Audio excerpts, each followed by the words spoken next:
Hello guys, welcome back to my channel, my brotherku. Jumpa lagi nih sama saya, siapa lagi kalau bukan John Itung. Baiklah, di sini saya akan mereview LCD touchscreen yang saya simpan 2 tahun lamanya. Apakah masih bagus atau tidak? Ya. Nah, nanti akan kita lihat sama-sama. Di sini saya akan langsung skip ke pemasangan.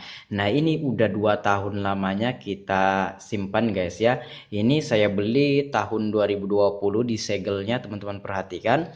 2020 ya, tanggal dan bulannya tanggal 28 ya, tanggal 28 bulan 2 ya. Februari saya beli di bulan 2. Nah, sekarang udah tahun 2022 bulan berapa? Bulan 5 akhir ya, tanggal 31 Mei. Nah, jadi ini 2 tahun lebih ya. 2 tahun lebih yang lalu saya beli ini guys ya, seperti itu. Nah, ini akan saya review bagaimanakah ya kualitasnya setelah 2 tahun itu.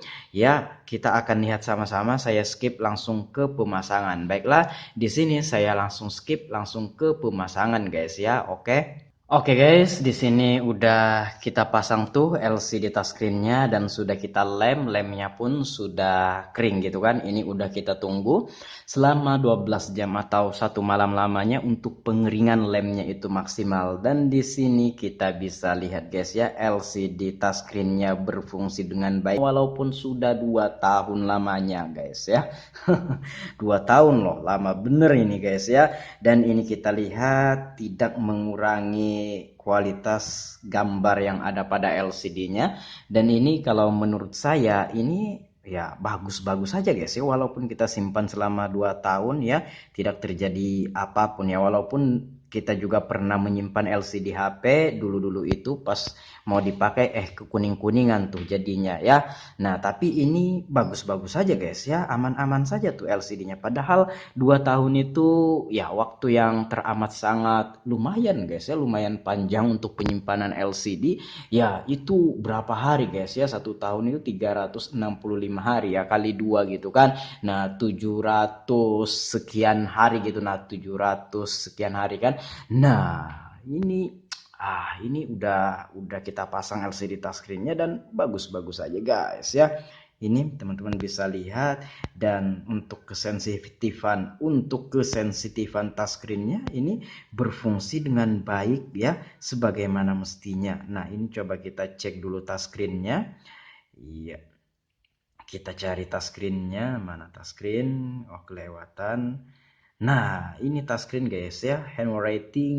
Nah, touchscreen-nya berfungsi semua, dan untuk kesensitifannya dari cara tangan kita itu mendarat di permukaan touchscreen-nya itu sama banget guys ya dengan yang ori pabrik. Tuh, tidak ada yang gimana-gimana, tidak ada perbedaan sama sekali dari cara kita menyentuh, dan fungsinya berfungsi semua. Dan ya, ini teman-teman bisa lihat tuh, ini tutorial pengecekan touchscreen HP Oppo ya. Di HP Samsung kode dialnya beda lagi, HP Xiaomi, Realme, Vivo beda lagi guys ya. Ini Oppo. Nah, sementara Oppo ini pun itu hanya beberapa yang bisa. Biasanya yang tipe-tipe lama bisa via kode dial yang saya lakukan tadi ya. Nah, untuk yang tipe baru ada yang bisa, ada yang tidak. Nah, ini untuk fungsinya touchscreen-nya berfungsi normal semua, tidak ada bagian yang tidak sensitif atau tidak berfungsi. Semuanya berfungsi, dan untuk kesensitifannya sama banget dengan yang original pabrik ya. Dan untuk gambar LCD-nya ya di sini sama-sama kita bisa melihat tuh ya, bagus-bagus aja tuh ya gambar LCD-nya. Ya, coba kita cek lagi. Nah, di sini kita bisa mengecek LCD test. Nah, ini satu warna kayak gini. Biasanya kalau ada tompel-tompel atau ada flek hitam atau ada bercak kuning di pinggir kiri kanannya itu biasanya akan kelihatan jelas di satu warna kayak gini. Apalagi kayak warna putih ini guys ya. Nah, ini tidak ada perbedaan warna ya. Nah, kalau kita bandingkan misalkan nih, kalau kita baru beli LCD seperempat, nah ini tidak ada perbedaan guys ya, tapi dengan harga dan kualitas yang sama gitu kan. Nah jadi ini selama 2 tahun saya pikir sebelum saya memasang ke sini, wah jangan-jangan LCD-nya ini kekuning-kuningan gitu kan, jangan-jangan LCD-nya ini ada bayangan di pinggirnya atau ada bercak kuning. Sekalinya walaupun sudah disimpan selama 2 tahun lamanya dan ternyata masih bagus-bagus saja, LCD-nya gambarnya masih sangat bagus ya, dan tidak ada perubahan, tidak ada penurunan kualitas dari segi gambar dan kecerahan warnanya. Itu sama banget guys ya, kalau kita baru beli LCD seperempat lalu kita pasang, gambarnya ini akan sama, tidak ada perbedaan walaupun 2 tahun kita simpan. Dan touchscreen-nya seperti kataku tadi berfungsi dan sensitifnya sama banget dengan yang original pabrik. Seperti itu guys ya. Nah dan juga dari segi fisik ini ketika kita pasang ini bisa rapet dan presisi sehingga tidak ada cahaya yang bocor dari samping. Perhatikan teman-teman bisa lihat ya, walaupun sedikit bagaimana ya ini kelihatannya merenggang, tapi ini rapet guys ya. Ini juga kalau saya lihat frame-nya ini agak sedikit bengkok-bengkok ya. Kalau saja frame atau tulang tengahnya ini lurus gitu kan, nah ini akan rapet kita pasang. Nah ini saja agak bengkok seperti ini saja kelihatannya rapet banget guys ya. Dan juga ini untuk ketebelannya ya atau ketipisannya sama banget dengan yang original pabrik ya untuk ketebelannya. Nah yang jadi pertanyaan sekarang, di mana Bang John beli? Nah berhubung sudah 2 tahun lamanya saya simpan ini, dan ya saya lupa guys ya, karena udah berapa kali kita beli gitu kan. Nah nggak bisa dihitung dan saya juga sudah lupa belinya ini di mana. Dan juga di segelnya nggak ada tulisan nama tokonya, nggak ada. Biasanya ada beberapa toko yang menyertakan di segelnya ini nama toko. Nah di sini nggak ada. Nah hanya tahun, tanggal, bulan gitu kan. Nah ini tahun 2020, sekarang 2022 ya, ini Februari ya. Nah ini Februari guys ya, ini akhir Februari untuk segelnya ini tulisannya kan.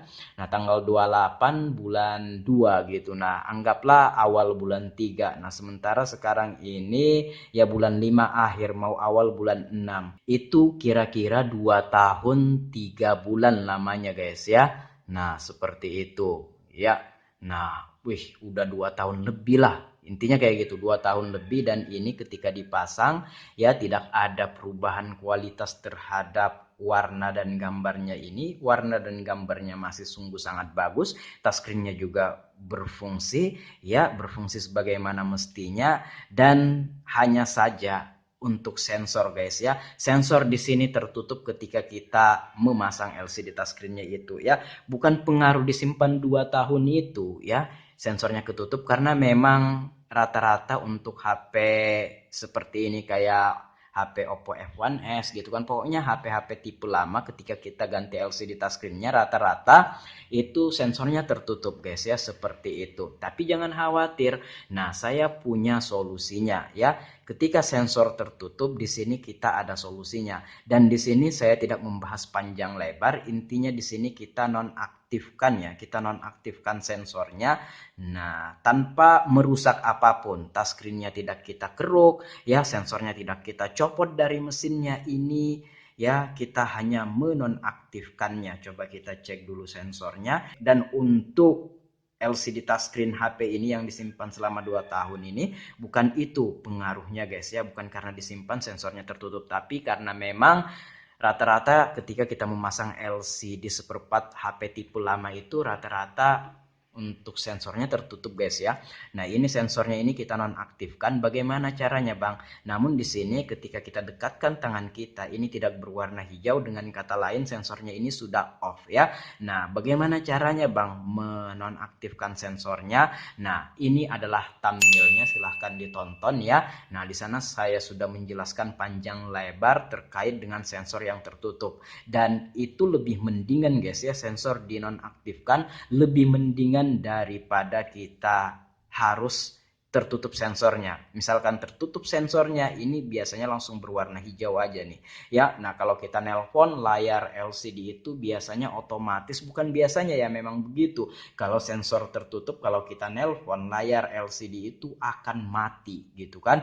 Nah, itu ribet guys ya. Ada beberapa HP yang dimana ketika kita nelpon ya, layar LCD mati karena sensor tertutup, tekan tombol power, LCD-nya layarnya mau hidup. Tapi ada juga beberapa HP yang dimana sensor ketutup ya, nelpon layar LCD mati, tekan tombol power, tidak ada respon apapun, sehingga kita nggak bisa mematikan telepon sebelum nantinya lawan bicara kita yang mematikan teleponnya. Dan di sini itu sudah kita nonaktifkan tanpa ada merusak apapun, tanpa kita harus mengeruk ini ya, kaca touchscreen di sensornya ini, di sejajar sensornya ini tanpa kita keruk, karena kalau dikeruk ada efek sampingnya. Silahkan tonton aja videoku itu supaya teman-teman tahu penjelasan lebih detail dan lebih lengkapnya kayak gitu kan, kenapa saya tidak mengeruk kayak gitu.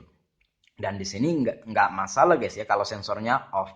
Nah, kalau kita nelpon layar LCD hidup kan, kalau mau dimatikan tinggal tekan tombol power, mati gitu kan. Yang ribetnya adalah kalau sensor tertutup gitu kan, kita mau nelpon atau kita sudah nelpon layar LCD mati, kita tekan tombol power kagak hidup-hidup tuh layar HP-nya, kecuali dimatikan sama lawan bicara kita baru mati tuh ya, baru mati teleponnya, baru layar LCD-nya baru menyala kayak gitu kan, ribet gitu. Nah, lebih baik kita off kan aja. Kalau kita mau matikan layar LCD-nya ketika nelpon, tinggal tekan tombol power, simple ya. It's simple is that ya, kayak gitu kan. Nah, oke. Dan seperti kataku tadi, LCD touchscreen yang disimpan 2 tahun ini tidak berpengaruh kepada sensornya, karena memang rata-rata untuk LCD touchscreen seperempat ini ketika kita dipasang di HP yang lama ya seperti ini, kadang-kadang sensornya itu tertutup. Tapi jangan khawatir, tonton aja videoku itu guys ya. Di situ saya udah menjelaskan panjang lebar ya. Dan di sini ya LCD-nya sudah kita pasang, tidak ada perubahan terhadap kualitas LCD dan touchscreen ya. LCD dan touchscreen-nya berfungsi sebagaimana mestinya, dan sensor yang tertutup bukan karena disimpan 2 tahun, karena memang seperempat ini seperti itu guys ya. Walaupun kita baru beli dan pasang, itu akan seperti itu juga rata-rata. Dan abang ini belinya di mana? Nah, itu yang menjadi pertanyaan kan. Saya sudah bilang tadi itu saya lupa guys ya. Tapi kalau kita cari di toko seperempat, biasanya saya mencari seperempat HP di Shopee ya, kalau enggak di Tokopedia. Tapi sekarang ini lebih sering di Shopee ya. Nah, ini di toko Global SPT Jambi, kalau kita cari ada itu guys ya. Dan toko Geraha seperempat sama-sama di Jambi juga, itu kurang lebih saja harganya 11-12. Nah, saya nggak tahu beli di mana waktu itu 2 tahun yang lalu. Rasanya untuk toko global ini saya baru-baru juga ngambil di sini. Ini bukan saya beli di sini, tapi untuk mengetahui harganya ya kira-kira segini guys ya. 131.000 untuk harga saat ini, dan harga ini bisa berubah sewaktu-waktu kayak gitu kan. Nah, dan udah terjual 5,2 ribu, angka yang sungguh sangat banyak, angka yang sungguh sangat fantastis untuk penjualan seperempat HP guys ya. Nah, ini kita bisa lihat, wih lumayan guys ya penjualannya, dan kurang lebih harganya untuk saat ini 131 ya, 131.000. Ini bisa naik bisa turun ya. Untuk kemudian hari itu harga nggak tetap kayak gitu guys ya, bisa turun bisa naik. Intinya untuk saat ini harganya 131.000 ya, kira-kira seperti itu. Dan saya nggak ngambil di sini, ini sebagai untuk mengetahui harganya berapa gitu kan. Kalau untuk harga saat ini, kalau kita membeli atau mencari LCD touchscreen Oppo F1s ini ya, harganya kira-kira segini, 131.000. Nah, demikian, semoga bermanfaat. Begitu saja review saya, walaupun saya ini lupa beli LCD touchscreen ini di mana kayak gitu kan. Nah, sekian dulu review kali ini ya, review yang dimana LCD touchscreen yang saya simpan selama 2 tahun ketika dipasang, yang dimana saya kira ada gangguan, entah kayak itu LCD-nya kekuning-kuningan atau ada bercak kuning di pinggirnya, ternyata tidak. Nah, padahal kita menyimpan di etalase kayak gini guys ya.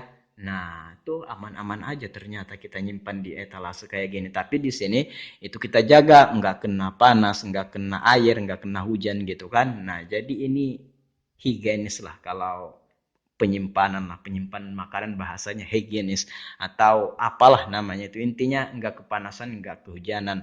Tapi ada juga waktu itu saya pernah menyimpan LC di dalam jangka waktu lama juga, ada yang kekuning-kuningan guys ya ketika dipasang. Nah, tapi ini kayaknya, bukan kayaknya, ini sudah kita lihat aman-aman saja. Demikian review kali ini, semoga video kali ini bermanfaat ya. Walaupun saya nggak tahu atau lupa saya belinya di mana ya. Kalau teman-teman ada pertanyaan silahkan komen-komen aja. Kalau ada pendapat lain silahkan komen-komen juga. Dan kalau teman-teman pengen sharing sama John Itung, silahkan DM Instagram. Instagramku ada di sudut kiri bawah video ini @johnitung. Baiklah, saya akhiri video ini sampai di sini. Saya John Itung. See you next video, my brotherku.